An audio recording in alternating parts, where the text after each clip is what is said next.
सभी को नमस्ते। हम सब जानते हैं कि महाराष्ट्र के उप मुख्यमंत्री अजित पवार की दुर्घटना में मृत्यु हो गई। प्लेन क्रैश हो गया उनका, अपने निजी विमान से वो जा रहे थे और 28 तारीख को उनकी मृत्यु हुई है सुबह, और 31 तारीख सुबह उनकी पत्नी सुनेत्रा पवार ने उप मुख्यमंत्री पद की शपथ ले ली।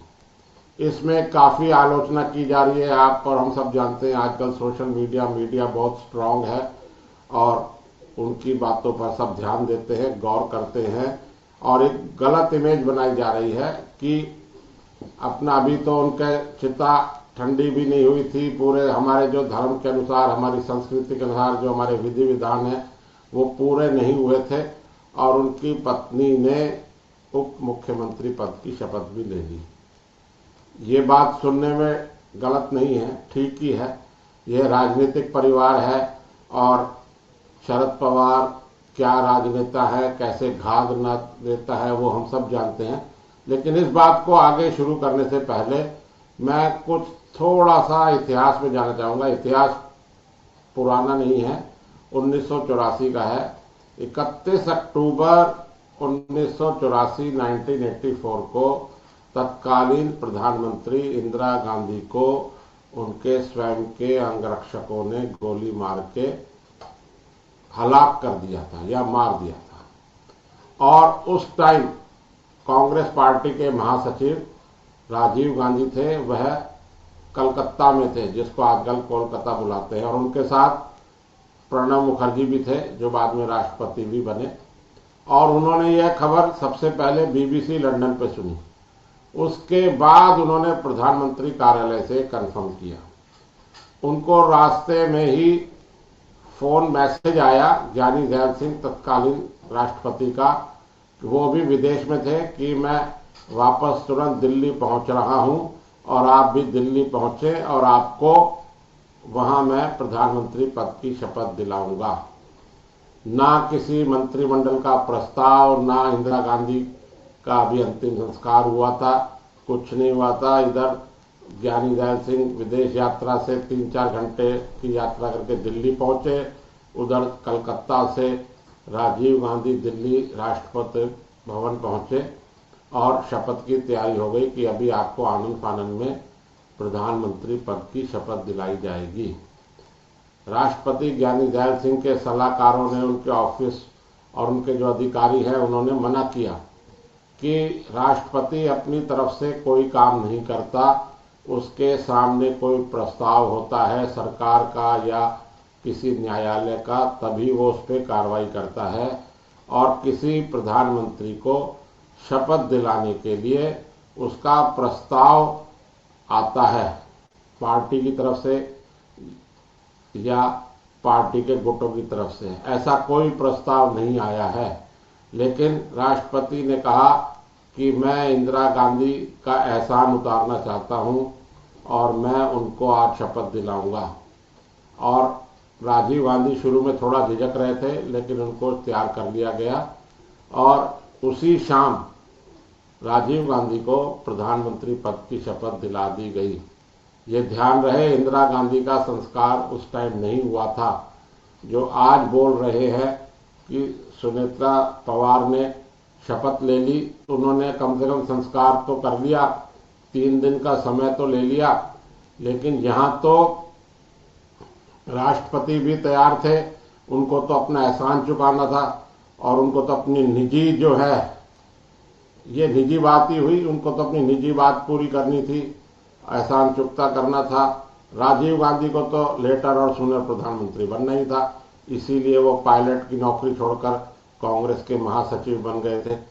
और 2 दिन बाद कांग्रेस पार्टी ने राजीव गांधी को अपना नेता चुना और प्रस्ताव राष्ट्रपति को भेजा। ऐसा इतिहास में इससे पहले नहीं हुआ है, ना अभी तक हुआ है कि किसी ने प्रधानमंत्री पद की शपथ पहले ले ली और प्रस्ताव बाद में आया है। और यहाँ इंडिया में डेमोक्रेसी है, यह हम सब जानते हैं, और हमारी डेमोक्रेसी पे हर भारतीय गर्व भी करता है। लेकिन यह डेमोक्रेसी के खिलाफ बात थी। यही राष्ट्रपति ज्ञानी ध्यान सिंह ने एक बार जब वो राष्ट्रपति चुन लिए गए थे तो कहा था कि इंदिरा जी अगर कहे तो मैं झाड़ू लगाने के लिए भी तैयार हूं। ऐसे ऐसे समय हमने देखा है। ये मेरी खुद की देखी हुई सुनी हुई बात है। 1984 1984 की 40 साल हुए हैं इस बात को।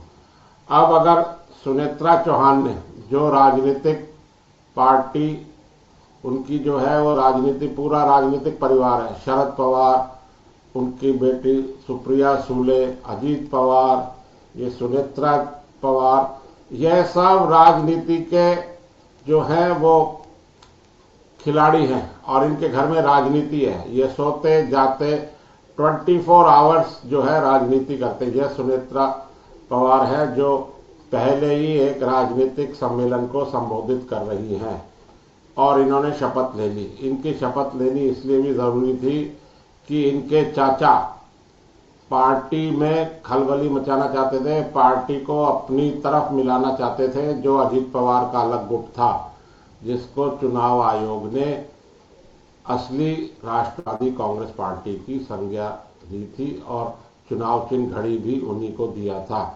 ऐसे समय में सुनेत्रा पवार और उनकी पार्टी को यह निर्णय लेना पड़ा और आनन फानन में देवेंद्र फडणवीस ने भी राज्यपाल से ये सिफारिश करी कि इनको तुरंत शपथ दिला दी जानी चाहिए। खाली यहाँ इंदिरा गांधी और राजीव गांधी की बात नहीं है, यह जितनी भी पारिवारिक पार्टियां हैं उनमें ऐसा ही होता है। आपको हमको सबको याद है कि जब लालू यादव को चारा घोटाले में जेल हो गई थी तो उन्होंने अपनी अनपढ़ पत्नी, अंगूठा टेक पत्नी को प्रधानमंत्री तो नहीं मुख्यमंत्री बना दिया था। वो तो खुद प्रधानमंत्री आज भी बनना चाहते हैं, भले ही वो बहुत बीमार हो, मुख्यमंत्री बना दिया था।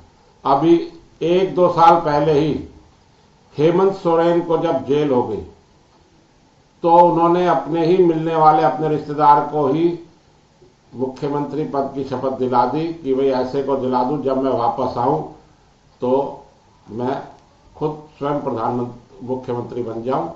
और ऐसा ही हुआ। वो 6-8 महीने बाद उनको जमानत मिल गई और अब वो दोबारा मुख्यमंत्री बन गए हैं। ऐसा अगर आप तमिलनाडु में देखें तो वहां भी यही हाल है। स्टालिन जो हैं उनकी भी पारिवारिक विरासत चल रही है, चाहे उत्तर प्रदेश में हो मुलायम सिंह यादव, अखिलेश यादव।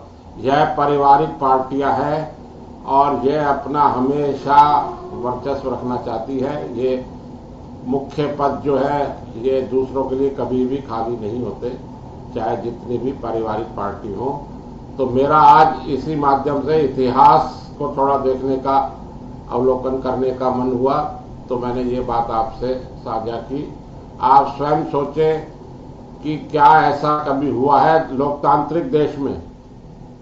ठीक है, डिक्टेटरशिप में तो कोई बात ही नहीं है। लोकतांत्रिक देश में प्रधानमंत्री पद की शपथ दिला दी गई राजीव गांधी को और उसका प्रस्ताव 2 दिन बाद आया और इंदिरा गांधी का संस्कार भी राजीव गांधी के शपथ लेने के बाद हुआ था। आज बस यहीं तक।